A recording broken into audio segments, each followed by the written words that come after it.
संध्याकाळचे 4 वाजले होते. आकाश हळूहळू गडद होऊ लागलं होतं. बाहेर खूप वारं सुटलं होतं. प्रिशूला आज जिट्टू घालायचे होते, तर मी मस्त प्रिशूचे जिट्टू घालून दिले. त्यानंतर वरती लागणारे शेंगदाणे तांदूळ संपले होते, तर मी सगळं बरण्यांमध्ये भरून ठेवलं. असं वरती काढून ठेवलं तर आपल्याला घ्यायला सोपं पडतं, त्यामुळे मी वरतीच काढून ठेवते. आणि त्यानंतर मग स्वच्छ घरं झाडून काढली.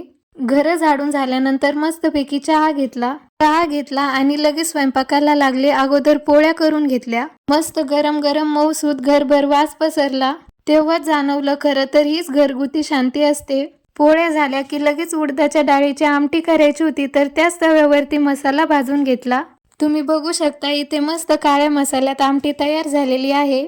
स्वयंपाक झाला की लगेच किचन आवरून घेतलं. परत आपल्याला आवरायला जिवार येतं, त्यामुळे लगेच मी किचन आवरून घेतलं. स्वयंपाक झाल्याबरोबर किचन पुसलं की किचन मध्ये चिकटपणा पण येत नाही. असा गॅस आणि किचन स्वच्छ बघून मनाला शांती मिळते. आणि त्यानंतर आम्ही सगळ्यांनी मिळून जेवण केलं. दुसऱ्या दिवशी सकाळी केस धुवायचे होते, तर मी मस्त केसांना तेलाने मालिश केली. तर आजचा व्हिडिओ इथेच थांबूया. भेटूया नेक्स्ट व्लॉग मध्ये. तोपर्यंत बाय बाय.